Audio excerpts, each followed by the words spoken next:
ठीक है। तो देखो 3-4 ब्रांचेस हैं केमिस्ट्री के जो बड़े बड़े चैप्टर्स थे तुम्हारे और डिफिकल्ट। ठीक है, एक था थर्मोडायनेमिक्स। ठीक है, इट टेल्स अस, इसका फाइनल जो सबसे इंपॉर्टेंट केमिस्ट्री में एप्लीकेशन था, वैसे तो बहुत ही सारी एप्लीकेशन थी, हर चीज पे लग सकता था, बहुत इंटरेस्टिंग, मेरा फेवरेट चैप्टर था ये। थर्मोडायनेमिक्स में क्या है कि हम हर चीज के बारे में रूल्स बताते थे, और एक फाइनल इसका फंक्शन बहुत ज्यादा इंपॉर्टेंट था, वो था गिब्स एनर्जी। क्या था? Gibbs energy. डेल्टा जी हम सब कुछ कैलकुलेट करके डेल्टा जी निकालते थे और बोलते थे डेल्टा जी अगर नेगेटिव होगा तो काम होगा, डेल्टा जी अगर पॉजिटिव हुआ तो काम नहीं। जैसे तुम्हारा 11 से 12th में आने का डेल्टा जी क्या था? नेगेटिव। यहाँ पे नेगेटिव अच्छी चीज है कि स्पॉन्टेनियस है। क्या है? स्पॉन्टेनियस माने खुद हो जाने वाला, तो स्पॉन्टेनियस माने reaction that occurs on its own. अगर तुम्हें पता चले किसी भी प्रोसेस का डेल्टा जी नेगेटिव है तो तुम बोल दो कि ये होगी reaction that occur on its own. और जिस प्रोसेस का डेल्टा जी पॉजिटिव है वो क्या होगा? वो नहीं होगी, खुद नहीं होगी, उसको धक्के से कराएंगे। जैसे तुम सो के उठे ना तो तुम्हारे घर वाले पानी डाल रहे, तो वो एक एक्सटर्नल पुश चाहिए होता है। क्या चाहिए होता है? External push. तो कुछ रिएक्शंस खुद होती हैं, उनका डेल्टा जी नेगेटिव होता है, खुद नहीं होती, उनका डेल्टा जी पॉजिटिव होता है। ठीक है, ये वाली बात समझ में आई? अच्छा, दूसरा एक ब्रांच आई थी इक्विलिब्रियम केमिस्ट्री की। इक्विलिब्रियम क्या बताता है? तो equilibrium used to tell us कि कितनी रिएक्शन होगी। क्या बताता है? कितने होगी, मतलब अगर कोई चीज इक्विलिब्रियम में अटक जाती है तो कितना रिएक्टेंट बनेगा, कितना प्रोडक्ट बनेगा, किस एक्सटेंट तक होगी, उसका एक वैसे तो इक्विलिब्रियम की बहुत सारी एप्लीकेशन है। एक एप्लीकेशन ये थी कि अगर किसी का इक्विलिब्रियम कांस्टेंट बहुत लार्ज होता था तो हम बोलते थे रिएक्शन ऑलमोस्ट कंप्लीट है। रिएक्शन क्या है? कंप्लीट। और रिएक्शन का अगर Kc 10⁻³ से छोटा होता था तो बोलते रिएक्शन स्टार्ट ही हुई थी कि इक्विलिब्रियम आ गया और रिएक्शन में रिएक्टेंट ही रिएक्टेंट है, प्रोडक्ट है। तो थर्मोडायनेमिक्स हमें बताता था कि रिएक्शन की फीजिबिलिटी। क्या बताता था? फीजिबिलिटी माने कि कोई काम हो पाएगा हमसे या नहीं हो पाएगा। और इक्विलिब्रियम बताता था एक्सटेंट ऑफ रिएक्शन। क्या बताता था? कि रिएक्शन होगी, थर्मोडायनेमिक्स कहता था होगी, ये बताते कितनी होगी, एक्सटेंट ऑफ रिएक्शन। और आज हम जो नया चैप्टर पढ़ने जा रहे हैं वो वैसे इतने डरावने चैप्टर से लिंक नहीं है, ये इनके सामने कुछ भी नहीं है। केमिकल काइनेटिक्स ये थोड़े ज्यादा डिफिकल्ट चैप्टर थे, इजी चैप्टर है, दिमाग ऐसे मत भर लेना कि ये इक्विलिब्रियम और थर्मोडायनेमिक्स जैसा है, इजी है। ठीक है, ये बताता है रिएक्शन तो होगी पर किस स्पीड पे होगी। क्या बताता है? Speed. It tells us about rate of reaction.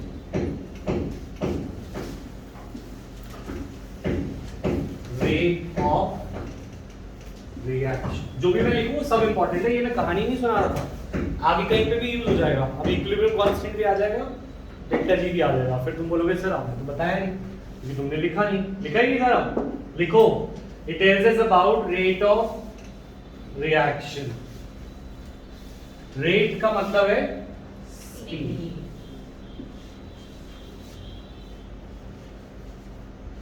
तो तुम बोलोगे स्पीड की क्या जरूरत है, हो रही है ना, होने दो। तो तुम ऐसा थोड़ी होता है कि तुमने 12th पास करनी है पर तुमने कितने साल में करी, वो भी तो इम्पोर्टेंट है। तो रिएक्शन तो होगी पर कितने समय में होगी वो भी जरूरी होता है। इसका एक और एग्जांपल है।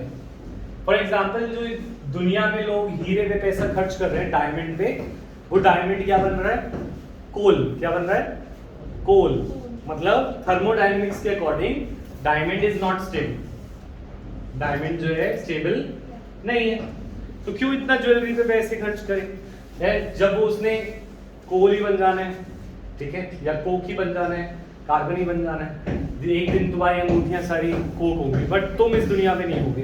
क्यों? क्योंकि ये रिएक्शन करोड़ों लाखों साल ले लेगी 1 ग्राम भी डायमंड को अगर 1 ग्राम कोक में कन्वर्ट होना है। तो यहाँ पे रिएक्शन हो रही है पर क्या ये इसका रेट इंपॉर्टेंट, रेट से ही पता चल रहा है कि ये कितनी जल्दी हो रही है, कितनी इंपॉर्टेंट है। तो rate is also important. This reaction occurs according to thermodynamics, ये हो रहा है पर this reaction is very very slow. इसलिए आज लोग 100 साल में तो ये कभी इसका कुछ 1 माइक्रो मिलीग्राम भी कन्वर्ट नहीं हो पाएगा इस रेट पे। This reaction is very slow but still it is feasible. ठीक है, क्लियर ये पॉइंट? अच्छा, परी, Kritika, Ishika, Himanshu, clear? Yes sir. Feasible मतलब कि सर हो सकता है।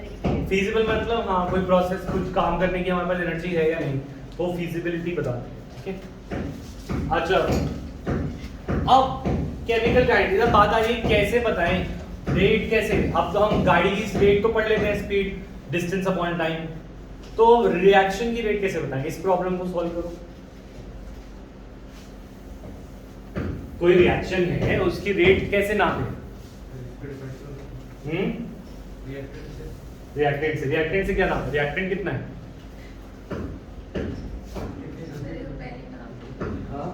Reactant goes to product. अब ये एक रिएक्शन है, सिंपल रिएक्शन प्रोडक्ट में जा रही है, तो अब इसकी स्पीड नापो। कैसे नापोगे रिएक्शन की स्पीड? कुछ तो दिमाग चलाओ। साइंस ली थी इसलिए ली थी ना, ये साइंटिस्ट बनेंगे, कुछ करेंगे।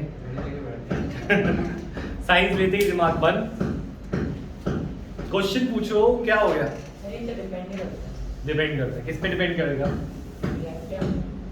मतलब अगर तुझे स्पीड बतानी है, स्पीड नापने कैसे? वो नहीं पूछा कि इसकी स्पीड क्या है, स्पीड को नापे कैसे हम? How do we measure speed of a reaction? सोचो, कुछ भी बोलो ऐसे। कोई मैं कोई डांटूंगा थोड़ी, प्यार से मजे से पढ़ेंगे। बोलो, कुछ भी बोलो। कैटलिस्ट तो स्पीड को बढ़ाता है, वो तो आगे ही कहानी। मैं बोल रहा हूँ स्पीड को नापेंगे कैसे कि कैटलिस्ट बता पाएंगे कि कैटलिस्ट स्पीड को बढ़ा रहे हैं? हाँ, टाइम तो लगेगा ना। हाँ, एक चीज देखो, इतनी अच्छी बात बोली, टाइम के कंपैरिजन में किसको देंगे? हाँ बोलो वंशिका। फॉर्मूला ही तो लगाना है, बनाना है। टाइम से क्या नापे? टाइम में डिस्टेंस नापते तो स्पीड आ जाती है, इसमें टाइम में क्या नापे? रेट तो चाहिए। आप बोलो, क्या बोल रहे हो? ऑनलाइन कोई बोल रहा था, ट्राई कर रहा था, बोलो। अमाउंट ऑफ प्रोडक्ट देख लें टाइम में। ठीक है, समझ में आया? कितना रिएक्टेंट टाइम के साथ कंज्यूम हो रहा है, कितना प्रोडक्ट टाइम के साथ बन रहा है। सिंपल, जितना रिएक्टेंट कंज्यूम हो रहा है पर यूनिट टाइम, कितना रिएक्टेंट यूज हो रहा है पर यूनिट टाइम। समझ में आ रही है बात? तो इतना डिफिकल्ट नहीं था, तुम दिमाग बंद कर ले तो वो अलग बात है। ठीक है, तो रिएक्टेंट की कंसेंट्रेशन ले लो। क्या ले लो? कंसेंट्रेशन, और उसको टाइम से डिवाइड कर दो।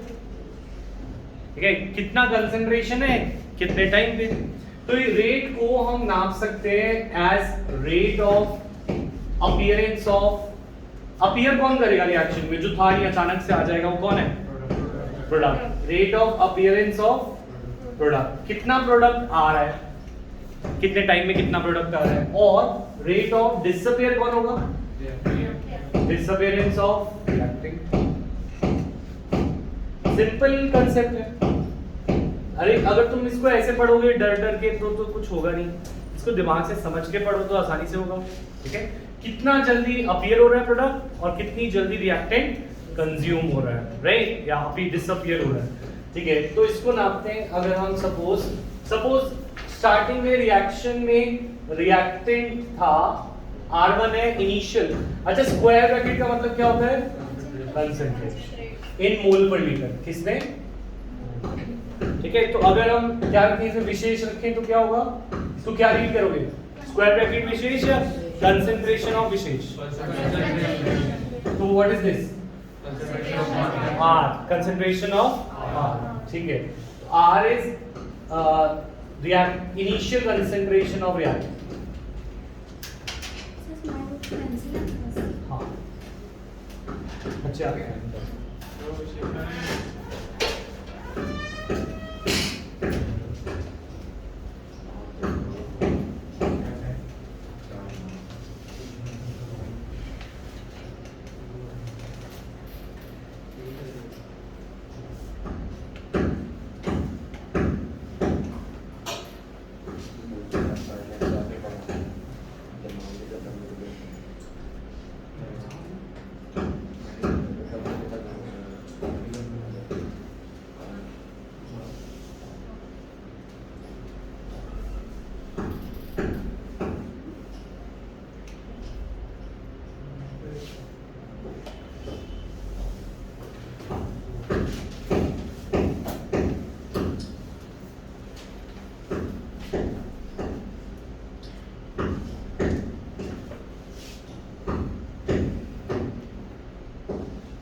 पढ़ के। अच्छा, तो R2 will be final concentration of reactant,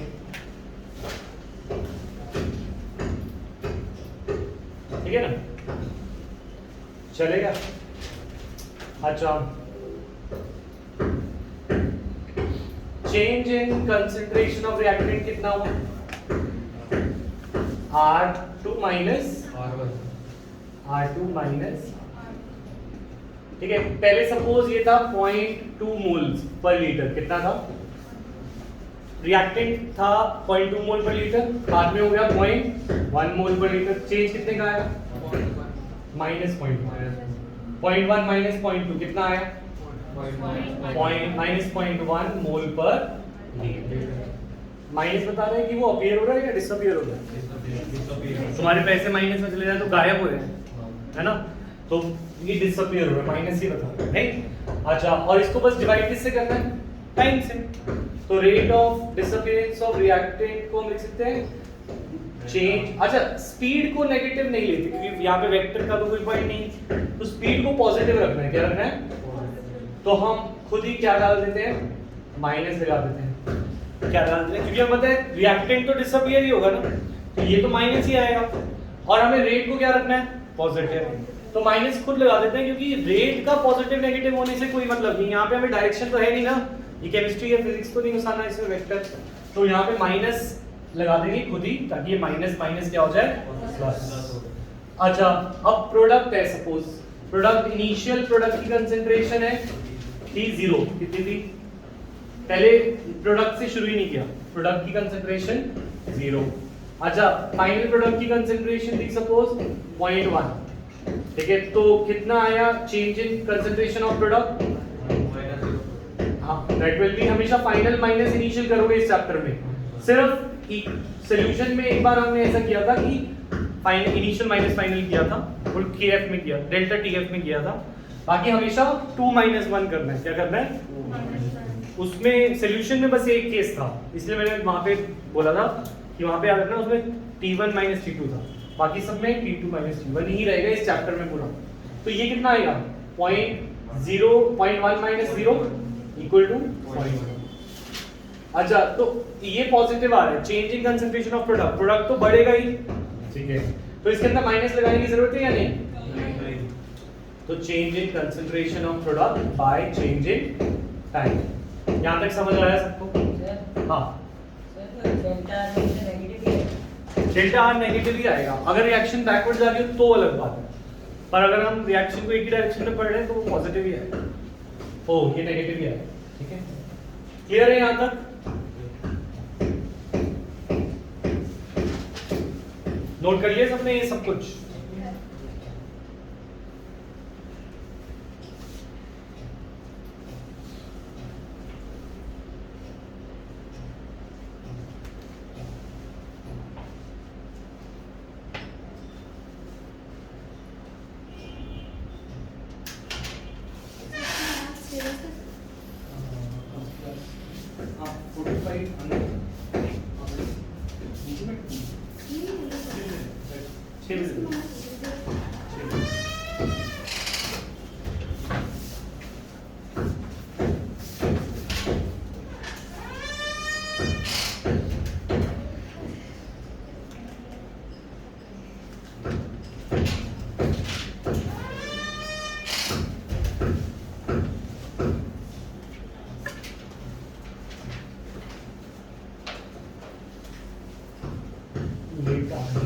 कैसे समझाऊं?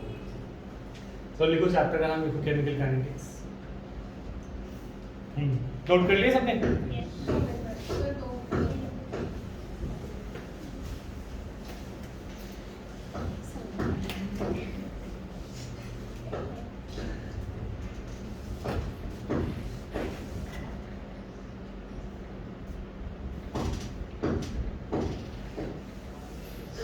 हाँ बोलो। सर, ये जो आपने delta concentration of P upon delta T लिखा है, किसके लिए लिखा है? Rate of appearance of product, यानी कि rate of reaction. Rate of reaction को हम लिख सकते हैं rate of appearance of product और rate of disappearance of reactant, ठीक है।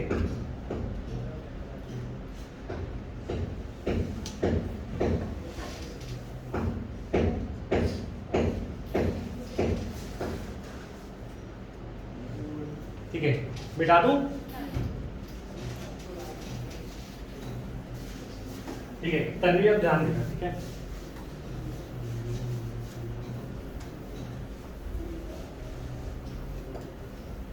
ठीक है, हम घर में आटा आ रहा है, डो है ना, और आटे से हम बना रहे हैं रोटी। क्या बना रहे हैं? रोटी।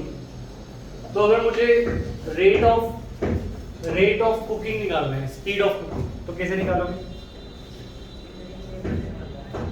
कितना आटा गायब हो रहा है और कितनी रोटी अपीयर हो रही है, किसी भी एक चीज से निकाल सकता हूं। कितना आटा गायब हो जाता है टाइम में, या कितनी रोटी अपीयर हो जाती है, अपीयर तो नहीं हो रही, बनानी पड़ेगी, पर कितनी रोटियां आ जाती हैं इन टाइम, राइट?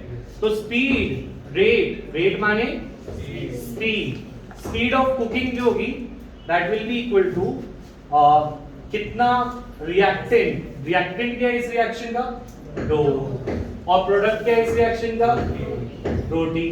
तो कितना रिएक्टेंट हमारा यूज हो रहा है, कितना रिएक्टेंट गायब हो जाता है, वो भी स्पीड बताएगा कुकिंग का। अब जब तक तुम रोटी बनानी नहीं आती और तुम उसे फेंक रहे हो तब तक नहीं, पर जब तक रोटी ही बन रही है उससे, तो जितना रिएक्टेंट उसमें से खत्म हो जाता है वो रेट बता सकता है, या कितनी रोटी बन जाती है वो। तो हम रेट को एक चीज से निकाल सकते हैं, दो चीज से, या तो आटे से या फिर रोटी से, राइट? सिमिलरली रिएक्टेंट जब प्रोडक्ट बनता है, रिएक्टेंट क्या बनता है? प्रोडक्ट। तो मैं ये देख सकता हूं कि कितनी जल्दी प्रोडक्ट बन रहा है, अपीयरेंस ऑफ प्रोडक्ट, ठीक है? और I can write rate of disappearance of reactant, कितनी जल्दी रिएक्टेंट गायब हो रहा है। ये वाली बात समझ में? स्पीड बतानी है रिएक्शन की, क्या बतानी है? स्पीड। तो इन दो चीजों से बता सकते हैं। अच्छा, अब एक रिएक्शन देता हूं। सपोज द रिएक्शन इज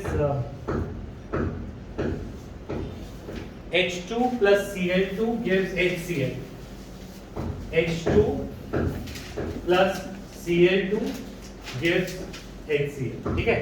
और इस रिएक्शन को बैलेंस करें तो यहाँ पे क्या बनेगा? तुमने क्या लिखा था अभी तक? कॉपी में लिखो केमिकल काइनेटिक्स, इसे लिखोगे ब्रांच दैट डील्स विद, जल्दी लिखो, डील्स विद रेट ऑफ। अच्छा, एक गिवन रिएक्शन है H2 plus Cl2 gives, यहाँ पे आटा क्या हुआ? H2 और Cl2, और रोटी क्या हुई? राइट, ठीक है। तो अगर मैं इस रिएक्शन की रेट लिखना चाहूँ तो मैं बोलूंगा कितनी जल्दी H2 गायब हो रहा है। तो चेंज इन H2 की कंसेंट्रेशन बोल सकता हूँ। H2 की स्क्वायर ब्रैकेट का मतलब होता है कंसेंट्रेशन। क्या होता है? तो कितनी जल्दी H2 चेंज हो रहा है अपॉन चेंज इन टाइम। अच्छा, अब मैं बोलूं चेंज इन H2 है, H2 की कंसेंट्रेशन बढ़ेगी टाइम के साथ कर रही है, कम होगी? क्या लगता है? H2 रिएक्शन होने पे बढ़ेगी कंसेंट्रेशन या कम होगी? कम हो जाएगी, क्योंकि H2 इधर बन के HCl बन जाएगा।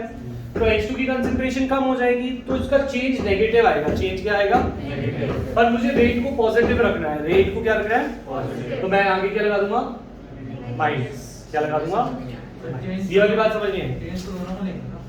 मैं सिर्फ H2 का लूंगा, अभी H2 से ले रहा हूं तो, ठीक है? तो H2 का ये बात समझनी है। तूने स्टार्ट किया 0.5 मोल से, किससे? और यहाँ पे प्रोडक्ट कितना था? 0। तो जब 0.5 मोल, तन्वी इधर ध्यान दो, 0.5 मोल यूज हो गए तो 0.5 में से कितने बचे? 0.5। तो R1 कितना इनिशियल? 0.5। R2 कितना है? 0.2। या तो चेंज इन H2 की कंसेंट्रेशन कितनी आई? Final minus initial. क्या आई? नेगेटिव आई या पॉजिटिव? जो चीज गायब होती है उसका चेंज क्या आता है? नेगेटिव। क्या आता है? तो रिएक्टेंट का हमेशा नेगेटिव आएगा चेंज। जो भी चीज रिएक्टेंट साइड पे उसका चेंज क्या आएगा? नेगेटिव के आगे खुद नेगेटिव लगा देंगे ताकि रेट क्या हो जाए? पॉजिटिव। ठीक है, रेट को हमें पॉजिटिव ही रखना है। ऋतिक समझ आ रहा है? ठीक है। और Cl2 नहीं आ रहा है, कुछ भी नहीं आ रहा है, कोई बात, बैठे रहो। तो जब इतनी देर से कहानी सुना, यहाँ से नहीं आ रहा। H2 यूज हो रहा है या प्रोड्यूस हो रहा है?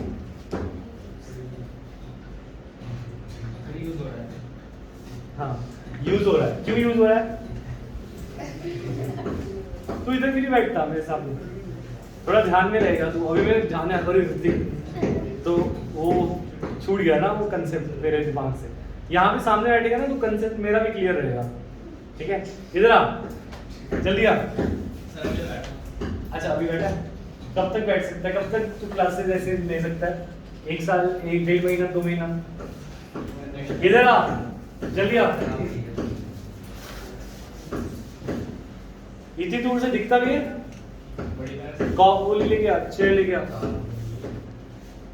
चल बैठ उधर, मैं उधर समझाता हूँ। बैठ बैठ नहीं बैठ, मैं आ रहा हूँ। अच्छा देखो, रिएक्शन में रिएक्टेंट यूज होते हैं। रोटी और आटा भी नहीं समझ आया था? वो आ गया था क्या? समझ आया? बता बता। रिएक्टेंट यूज होते हैं और प्रोडक्ट रिड्यूस होते हैं, यही होता है ना। H2 कम होगा ना, तो H2 पहले 0.5 था, पहले 5 था, क्या था? अब रिएक्शन के बीच में वो कितना हो गया? 4 जब शुरू हुई। तो फाइनल क्या हुआ? 4। इनिशियल क्या हुआ? 5। तो चेंज कितना आया? फाइनल माइनस इनिशियल 4 माइनस 5 कितना आया? -1 कितना आया? तो चेंज रिएक्टेंट का हमेशा नेगेटिव आएगा, पॉजिटिव नेगेटिव है, ठीक है। अच्छा ये पहले 0 थे, HCl कितने थे? 0, और अब बढ़ के ये 1 हो गए। कितने हो गए? मान लो 2 हो गए, ठीक है। तो इसका चेंज क्या है? 2 - 0 2, ठीक है, पॉजिटिव आया। तो मैं कह रहा हूँ रिएक्टेंट का हमेशा नेगेटिव आएगा और रेट निकालने के लिए उसके आगे माइनस लगा देंगे। क्या लगा देंगे? अच्छा रिएक्टेंट सिर्फ मैं इसी से देख सकता हूँ या इससे भी देख सकता हूँ? इससे भी देख सकता हूँ। ये भी तो गायब होगा ना रिएक्शन के दौरान जसलीन। तो क्या बनेगा इसका इक्वेशन? Cl2 के अकॉर्डिंग देखनी है मुझे, बताओ। Change in delta Cl2 divide by change in time. इसके आगे भी मैंने माइनस लगाया, क्यों लगाया? क्योंकि रेट रिएक्टेंट से लिखते वक्त पॉजिटिव रखते हैं। अच्छा इशिका समझ आ रहा है? नेक्स्ट HCl का रिएक्टेंट प्रोडक्ट की कंसंट्रेशन बढ़ेगी या कम होगी? बढ़ेगी। 2 - 0 2, पॉजिटिव ही होगा ये। तो इसके आगे मुझे नेगेटिव लगाने की जरूरत है या नहीं? नहीं। तो मैं लिखता हूँ change in HCl upon change इन कितना HCl की कंसंट्रेशन चेंज हुई अपॉन चेंज इन टाइम। यहां तक समझ आया तन्वी? ठीक है। अब एक चीज मुझे बताओ, जब हम ऐसा हमारे साथ किचन में तो नहीं होता कि एक रोटी और एक सब्जी मिला के 2 रोटी सब्जी बन जाए, ऐसा होता है? नहीं होता। तो पर केमिस्ट्री में हो सकता है क्या कि एक H2 और एक Cl2 मिला के या तो 2 ही बन रहे हैं, या तो कोई दिक्कत भी नहीं है। पर पॉइंट इज दिस, जब ये एक बार प्रोसेस हो रहा है, प्रोसेस क्या हो रहा है? एक बार। तो HCl कितनी बार बन रहा है? 2 बार। तो ये हमने अकाउंट में लिया? नहीं लिया। हमने H2 एक बार यूज होता है, Cl2 एक बार यूज होता है, तो HCl कितनी बार बनता है? 2 बार। तो इसका जो रेट होगा क्या HCl के रेट के बराबर होगा या ये का रेट इनके हाफ होगा? क्योंकि जब ये एक बार यूज होते हैं तो ये 2 बार बनता है, ये एक बार यूज होते हैं, 2 बार बनता है। तो इनके इसके लिए सबको इक्वल रखने के लिए उसको स्टोइचियोमेट्री से डिवाइड करना पड़ता है। किससे? स्टोइचियोमेट्री। हाँ नहीं, अच्छा नेगेटिव नहीं, सॉरी पॉजिटिव हाफ हो गया यहाँ पे, ठीक है। हाफ क्यों हुआ दोबारा बता रहा हूँ, क्योंकि ये नंबर बताता है कि जब ये रिएक्शन एक बार हो रही है तो ये 2 बार बन रहा है एक रिएक्शन के दौरान, एक साइकिल के दौरान। तो इसीलिए हम जब भी किसी के आगे स्टोइचियोमेट्री आएगी तो उसको हाफ से, उस नंबर से डिवाइड कर देंगे। तो यहाँ पे हम लिख सकते हैं दिस इज स्टोइचियोमेट्री। अच्छे से नोट किया ये सबने? ठीक है। नेक्स्ट तुम करके दिखाओगे, इक्वेशन मैं दूंगा और तुम उसका रेट लिख के दिखाओगे। सिंपल सा काम है।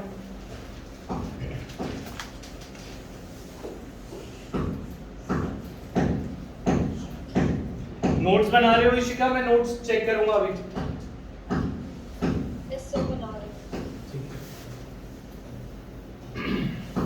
अच्छा रिएक्शन है, लिखें 5 Br minus aqueous plus BrO3 minus, चलो aqueous छोड़ देते हैं, plus 6H plus gives Br2 3Br2 plus 3H2। ठीक है, इसका रेट लिखना है। एक मैं लिख के दिखाऊं, रेट इज इक्वल टू, अगर मैं इसके टर्म्स में लिखूं तो क्या होगा, minus change in Br minus divide by change in time और कुछ 1/5। अब यहाँ पे माइनस क्यों है? क्योंकि रिएक्टेंट से लेकर है, अच्छा अगर प्रोडक्ट में है तो प्रोडक्ट में पॉजिटिव रहेगा और स्टोइचियोमेट्री से डिवाइड। ठीक है, समझ आया? इक्वल टू, अब इससे करो, इससे करते जाओ। 1/5 प्रोडक्ट में नहीं आएगा, वो जिसके आगे स्टोइचियोमेट्री होगी उसके आगे वो स्टोइचियोमेट्री डिवाइड होगी। पिछली बार वो हाँ प्रोडक्ट में थी, इस बार रिएक्टेंट में है। करके ही मुझे कंप्लीट करके दिखाया चले।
हो गया ऋतिक? इधर ही, इधर की देख रहे, इधर देख। हाँ देख, मेरी बात सुन, इसके आगे कुछ 1 है, इधर ध्यान दे। 1 2 3 कोई नंबर है, 1 है, क्या है 1 को तो देखते नहीं। तो भाई रिएक्टेंट है या प्रोडक्ट है? रिएक्टेंट है, तो माइनस लगेगा, क्या लगेगा? और फिर हम बोलेंगे change in BrO3 concentration upon change in time. ठीक है, अब इसके अंदर बता, ये रिएक्टेंट है या प्रोडक्ट है? हाँ, रिएक्टेंट क्या होता है, प्रोडक्ट क्या होता है?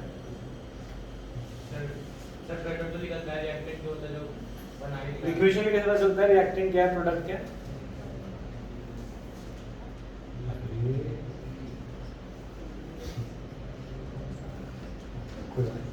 एरो की इस साइड वाला रिएक्टेंट होता है, एरो की इस साइड वाला प्रोडक्ट होता है। ठीक है ऋतिक? तो ये रिएक्टेंट है या प्रोडक्ट है? रिएक्टेंट। तो इसके आगे माइनस लगेगा और स्टोइचियोमेट्री से क्या करेंगे, डिवाइड। तो 1/6 change in concentration of plus upon change in concentration of और change in time, concentration of time. ठीक है, अच्छा आगे मुझे इसके आगे क्या होगा, ये 3 प्लस में होगा या माइनस?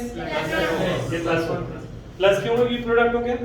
और change in BR2 change in concentration of BR2 change in time equal to 1/3 concentration change in H2O upon change in. ठीक है, समझ आ यही किया था? ठीक है सर BrO2 वाला नहीं कर BrO3 को अलग कैसे कर सकते हैं, ये कंपाउंड है ना पूरा, पॉलीएटॉमिक आयन अलग नहीं कर सकते। ये प्लस लिखा है इसके बीच में मैंने, नहीं ना? Br तो प्लस ही होगा, Br तो प्लस ही होगा। ये पूरा एक रिएक्टेंट है ना, ये पूरा एक रिएक्टेंट है। H2O को तो H और वो लेता है, H2 लेता है, तो HO अलग क्यों नहीं करता, है ना? अच्छा नेक्स्ट, तो क्वेश्चन लिखेंगे, क्वेश्चन सिंपल सा है। For a reaction R goes to P, index कर रहे हैं हम 4.1, तो मैं शॉर्ट में लिखवा रहा हूं क्या है। For a reaction R goes to P, for a reaction R goes to P, concentration of reactant changes from, concentration of R changes from, देखो for a reaction R goes to P, concentration of R changes from 0.03 mole per liter, 0.03 molar to 0.02 molar, 0.03 molar to 0.02 molar in 29 minutes. In 29 minutes. Calculate average rate. Calculate average rate. 25 minutes.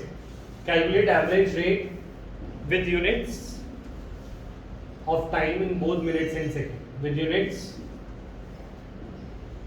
of time in both minutes and seconds.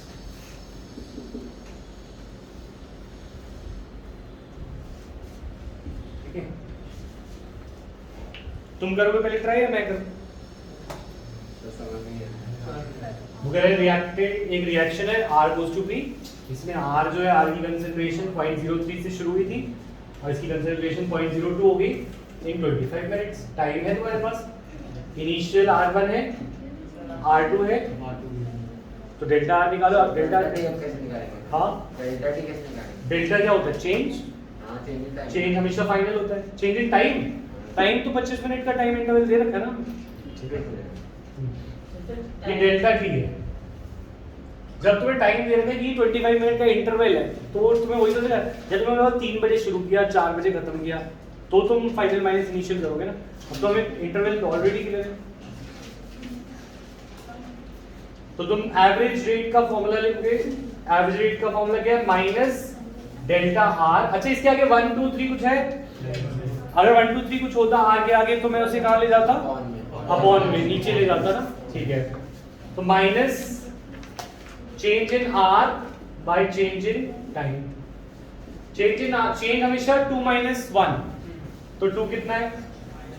0.02 minus 0.03 upon में change in time 25 minute. तो simple सा आ गया. 0.1 by 25 होता कितना है? Solve करो. कितना? 4 to the power 4 into 10 to the power minus 4 minus plus में नहीं आना चाहिए. प्लस में आएगा. हाँ, प्लस हो जाएगा. माइनस, ये माइनस प्लस हो जाएगा. अच्छा, इसकी कंसंट्रेशन रिएक्टेंट की मोल, ये स्क्वायर ब्रैकेट का मतलब क्या होता है? Molar concentration. तो it is mole per litre. इसकी यूनिट क्या है? मोल पर लीटर. और टाइम की कंसंट्रेशन मिनट्स. तो इसका फाइनल आंसर क्या? 4 into 10 raised to the 4 mole per litre पर मिनट. माइनस यहाँ पे माइनस था, यहाँ पे -1 आएगा, माइनस आएगा, प्लस हो जाएगा. ठीक है, समझ आएगा? पक्का है? नहीं आया तो मैं एक बार दोबारा बताऊं. ठीक, बता दूं पक्का.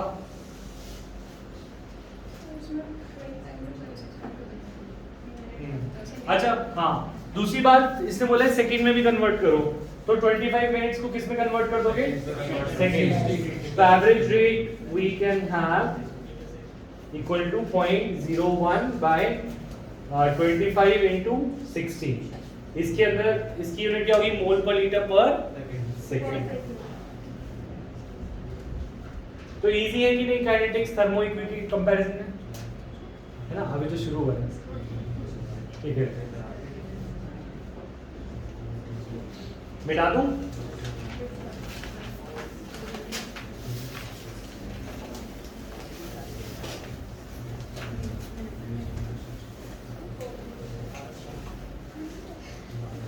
हाँ, अच्छा, अब हम 2 ग्राफ बनाते हैं रेट के. ठीक है, तो अगर मैं नीचे मोलर कंसेंट्रेशन ले लूं, क्या ले लूं? मोल पर लीटर में कंसेंट्रेशन ले लूं ऑफ कंसेंट्रेशन ऑफ रिएक्टेंट. और इधर मोल पर लीटर में टाइम ले. यहाँ पे तो हमेशा टाइम लेंगे. टाइम के साथ रेट का क्या है? रेशियो ये लिखना, टाइम और इधर हम ले लेते हैं concentration of reactant in mole per litre, किसमें निकालना है? और the concentration of product in mole per litre. Product कौन से होते हैं ऋतिक? लेफ्ट राइट साइड या लेफ्ट साइड? राइट साइड वाले बनते हैं या टूटते हैं? बनते हैं। तो प्रोडक्ट बनता है और रिएक्टेंट टूटता है, कम होता है। तो रिएक्टेंट अगर जो भी होगा इनिशियल होगा आर नॉट, क्या होगा? आर नॉट माने जिससे रिएक्शन स्टार्ट हो। तुमने 500 ग्राम आटा लिया, आधा किलो आटे से शुरू किया, तो आटा तुम्हारा क्या है? Reactant initial. और जैसे जैसे रोटियां बनना शुरू होंगी तो रिएक्टेंट का कंसेंट्रेशन क्या होता जाएगा? कम, है ना। कभी कभी ऐसा हो सकता है कि आटा कांस्टेंट हो जाए, टाइम के साथ वेरी ना करे, ये इक्विलिब्रियम में होता है। मतलब रिएक्टेंट की कंसेंट्रेशन कभी कभी कांस्टेंट भी हो जाती है। ये तब होता है जब रिएक्शन वापस आने लगे, ठीक है। एनीवेज ग्राफ बिल्कुल नीचे भी टच कर सकता है और ये ऐसे भी हो सकता है। अगर ऐसे हो रहा है माने इक्विलिब्रियम आ रहा है, तो बिल्कुल नीचे चला जाता है तो इक्विलिब्रियम नहीं आ रहा, ठीक है। अच्छा, रिएक्टेंट की कंसेंट्रेशन विद टाइम चेंज होती जाएगी और प्रोडक्ट स्टार्ट किससे होगा? जीरो से, और जीरो से स्टार्ट होगा। अगर इक्विलिब्रियम आ गया तो ये क्या हो जाएगा? सीधा हो जाएगा। और इक्विलिब्रियम नहीं आता तो ये सीधा जाके खत्म हो जाएगा। क्लियर है भाई? अच्छा, मतलब पॉइंट इज दिस कि इनिशियल प्रोडक्ट की कंसेंट्रेशन एट टाइम जीरो, हम ये मानेंगे कि हमने कोई भी प्रोडक्ट नहीं लिया, तो R माइनस, अच्छा R गोज टू P, ये रिएक्शन है। रिएक्टेंट की कंसेंट्रेशन कम होती जाएगी, प्रोडक्ट की कंसेंट्रेशन बढ़ती जाएगी। यहां तक तो किसी को डाउट नहीं है, ठीक है। अब अगर मैं बोलूं मेरे पास दो टाइम, क्या बोल रहे हो? R not initial concentration of reactant. अच्छा, अगर हमारे पास दो टाइम है, क्या है? एक टाइम ले लिया और एक टाइम लिया। ये सपोज मैंने लिया 2 बजे और ये मैंने लिया 3 बजे, ठीक है। तो चेंज इन टाइम हो गया, ये क्या हो गया? Change in time. Change in time 1 hour हो गया, क्या हो गया? 1 आवर, ठीक है। यहाँ पे अच्छा, इस टाइम पे इसकी कंसेंट्रेशन थी R2 और इस टाइम पे इसकी कंसेंट्रेशन थी R1। मतलब पहले ऑब्वियसली पहले समय पे उसका टाइम कंसेंट्रेशन ज्यादा होगा और बाद में उसकी कंसेंट्रेशन क्या होगी? कम। तो R1 ऊपर होगा, R2 और ये डेल्टा R होगा, ये क्या होगा? Change in concentration of. यहां तक समझ में आ रही है बात? कोई डिफिकल्ट नहीं है, बस हमने दो टाइम लिए, दो टाइम पे लाइन बनाई और उनका R1 और R2 देख लिया। शुभम क्लियर? ठीक है। नंदिनी ठीक है। तो अब अगर मैं बोलूं स्लोप क्या होता है? परपेंडिकुलर अपॉन बेस, है ना। तो अगर इस ट्राइंगल को देखो, ये राइट एंगल ट्राइंगल है, ठीक है। इसका परपेंडिकुलर है ये और बेस है ये, तो स्लोप क्या हो गया? Delta R. परपेंडिकुलर क्या हो गया? Delta R. और बेस क्या हो गया?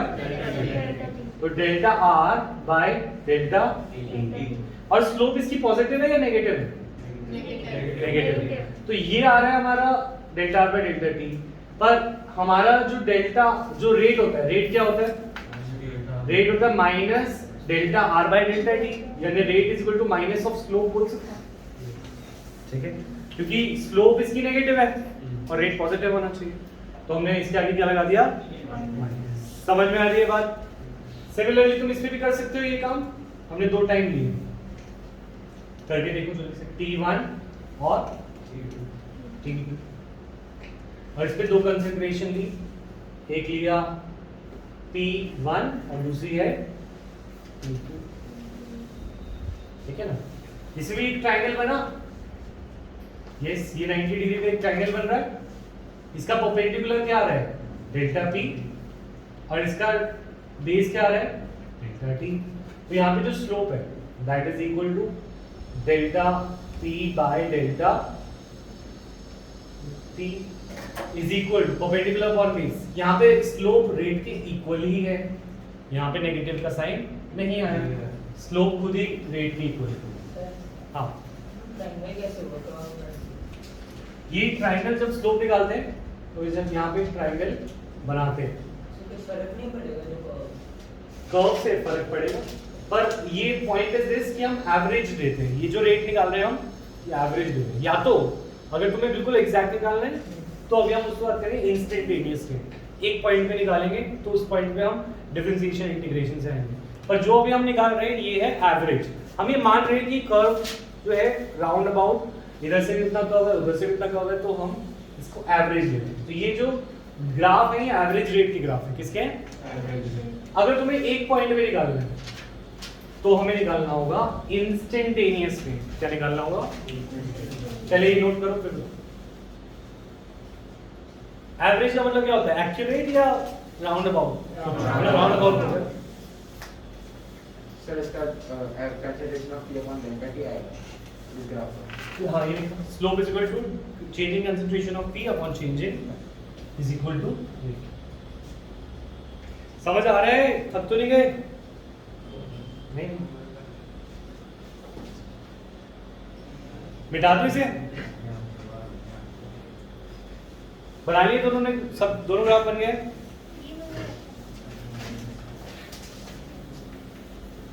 अच्छा तो अभी हमने जो बात करी वो एवरेज रेट था। वो क्या था?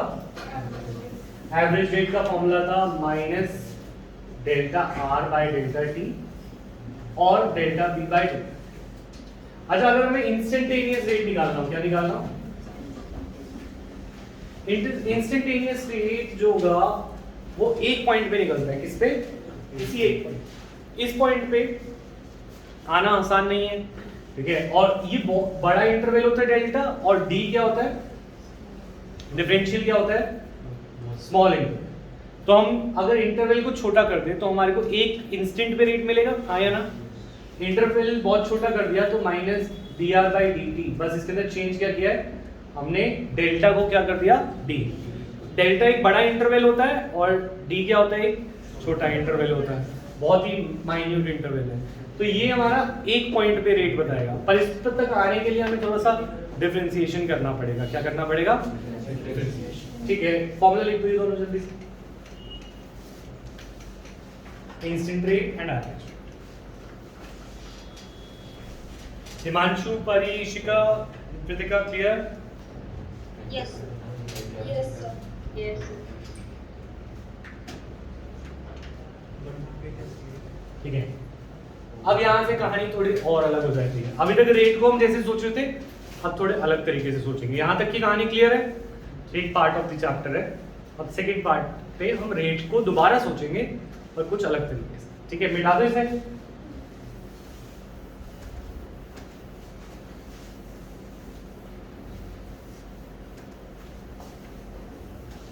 क्वेश्चन भी इसका कर सकते हैं।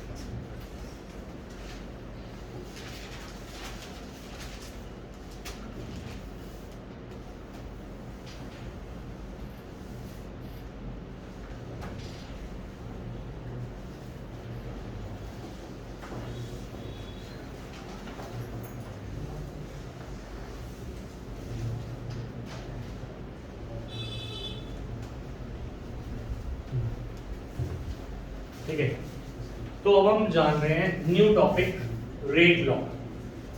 अभी तक कुछ भी समझ नहीं आया तो भी ये समझ आ जाएगा, ठीक है, अगर तुम ध्यान से सुनोगे तो। ठीक है, रेट लॉ देखो, मैंने ये पहले भी एक एग्जांपल दे रखा होगा कि अगर तुम पढ़ाई नहीं करोगे, या तो तुम आरओ ठीक करने वाले बनोगे, या तुम फैक्ट्री में जाके लगोगे जहाँ पे दिमाग का इस्तेमाल नहीं करना, क्योंकि तुमने पहले भी नहीं किया। तो अब यहाँ पे जो फैक्ट्री में वर्कर्स हैं उनकी कमी नहीं है, वर्कर्स की कमी नहीं इस फैक्ट्री। ठीक है, अब इस फैक्ट्री में वर्कर्स की अगर कमी नहीं है, और मैं देखना चाहता हूँ इस फैक्ट्री में कितना स्पीड पे हमारा रॉ मटेरियल फिनिश प्रोडक्ट बनता है, यानी कितने स्पीड में हमारे पास प्रोडक्ट्स आते हैं। क्या आते हैं? प्रोडक्ट्स। ठीक है, तो ये किस पे डिपेंड करेगा? Raw material. रॉ मटेरियल जितनी जल्दी आएगा, क्योंकि फैक्ट्री में ना जगह की कमी है ना लोगों की कमी है, जितनी जल्दी उन्हें माल दोगे वो उतनी जल्दी प्रोडक्ट बना देंगे। क्या वो rate of a factory depends upon product और रिएक्टिव? वो जो पहले था, तुम बोलोगे सर अभी तो आपने बोला था rate is equal to minus delta P by delta T, ये इसको नापने की बात थी। मेरे क्या क्वेश्चन क्या था कि रेट को मेजर कैसे करें, रेट को मेजर तो अभी भी कर सकते हो प्रोडक्ट से, कितना प्रोडक्ट बन रहा है, पर मैं बोल रहा हूँ रेट डिपेंड किस पे करता है? रेट डिपेंड करता है रिएक्टेंट या रॉ मटेरियल। रेट को नाप सकते हो प्रोडक्ट से, but rate depends upon reactant, it depends upon concentration of. ये वाली बात समझ में आई? जितना रॉ मटेरियल आएगा उतना प्रोडक्ट बनेगा, तो जितनी जल्दी रिएक्टेंट दो उतनी जल्दी प्रोडक्ट बनेगा। अगर रिएक्शन में कोई चीज उसे रोक नहीं रही, तो कोई चीज रोक रही हो तो सपोज अगर लेबर कम पड़ रही हो तो क्या होगा, वो भी हम केस करेंगे, केस उसको भी हम समझेंगे थोड़ी सी देर में। पर point is this, rate depend करता है तो सिर्फ और सिर्फ कंसंट्रेशन ऑफ रिएक्टेंट, ठीक है। अगर इसको इक्वल करना है, ठीक है, अब जरूरी नहीं है वो लीनियरली वेरी कर रहा हो, जरूरी है कि वो लीनियरली वेरी कर रहा हो, नहीं, हो सकता है रिएक्टेंट पे ज्यादा वेरी कर रहा हो सकता है और ज्यादा वेरी कर रहा हो, मतलब इसका नंबर भी हो सकता है।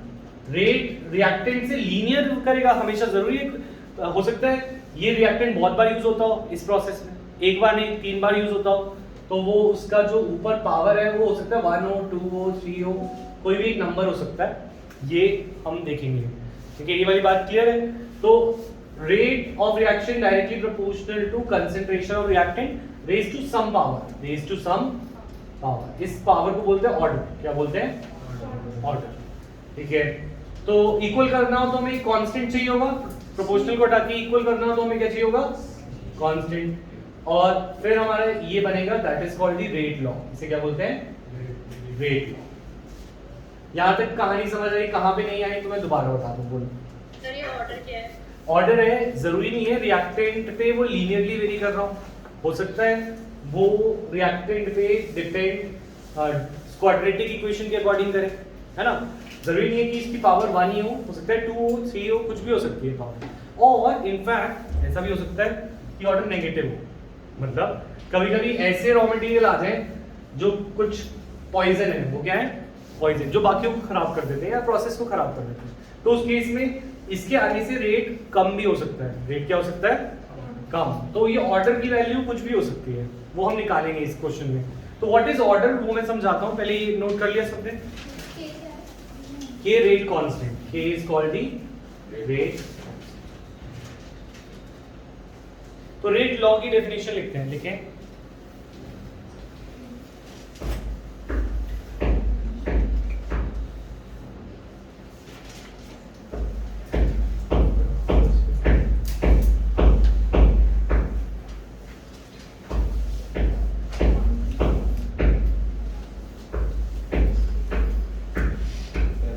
Rate law is the expression in which, okay, rate law is the expression in which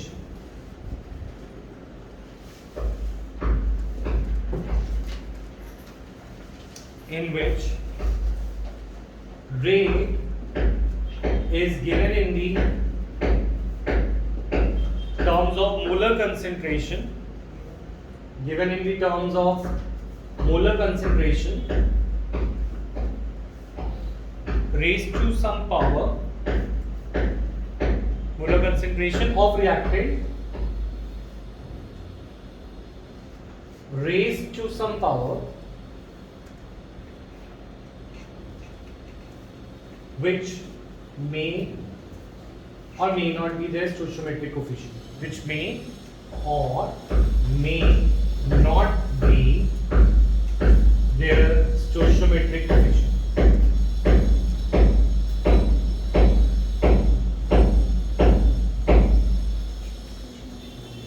Stoichiometric. Stoichiometric definition.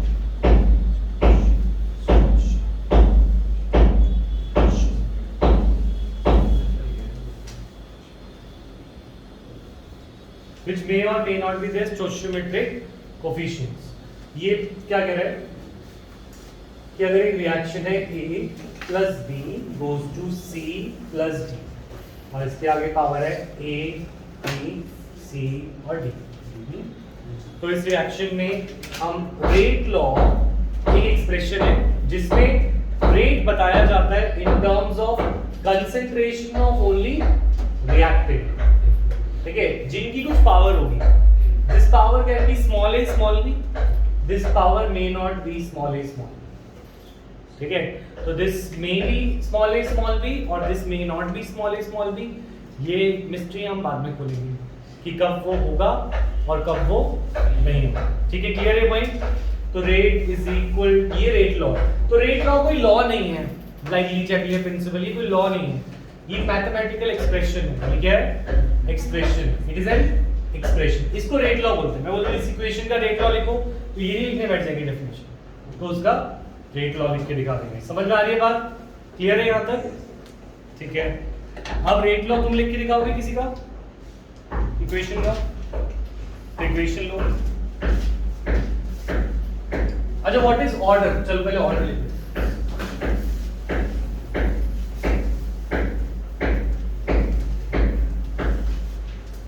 What is order? Order, it is the sum of power of concentration terms, sum of power of concentration terms in a rate law, in a rate law. It is the sum of powers of concentration terms in a rate law. ठीक है, it denotes, it tells us how rate varies with concentration.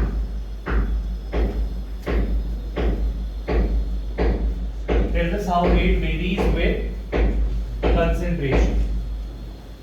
ठीक है, तो हम कह रहे हैं order क्या होता है? ऑर्डर का भी कोई खास बात नहीं है, ऑर्डर बस कंसंट्रेशन की टर्म्स की पावर्स का सम होता है। तो यहाँ पे इस इक्वेशन के लिए ऑर्डर क्या हो गया?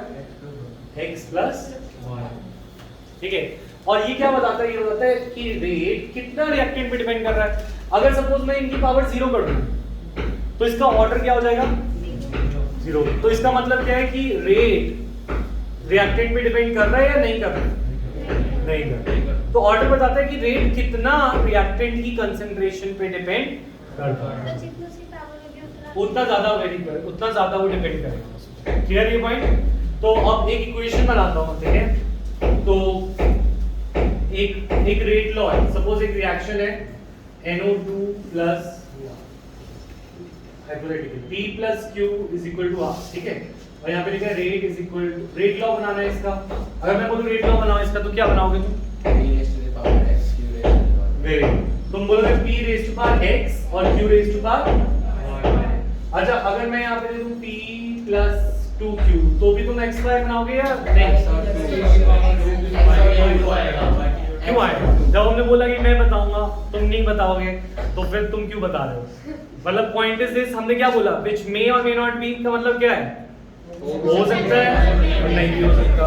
तो तुम इसको 1 और इसको 2 क्यों बना रहे हो? तुम्हें बोला क्या गया है? नहीं बनाना। जब तक बोला नहीं जाए तब तक नहीं बनाना। तो तुम इसको x और y लिखोगे जब तक तुम्हें नहीं गिरे। कैसे पता चलेगा कि क्या है? एक्सपेरिमेंट से। किससे पता चलेगा?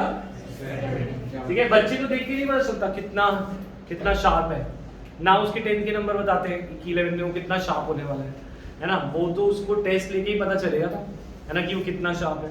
तो इसी तरीके से इक्वेशन को देख के हमें नहीं पता चलता कि ये फर्स्ट ऑर्डर है, जीरो ऑर्डर है, सेकेंड ऑर्डर है, क्या ऑर्डर है।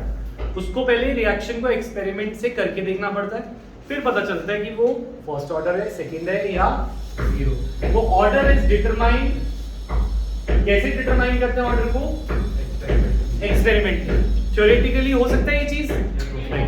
अगर तुम्हें कोई रैंडम रिएक्शन देते हैं और बोले कि इसका ऑर्डर बताओ तो तुम बोलोगे मैं नहीं बता सकता क्योंकि ये तो रूल है। हम किससे बताएंगे? एक्सपेरिमेंट। या फिर तुम्हें पता हो कि उसका मैकेनिज्म क्या है।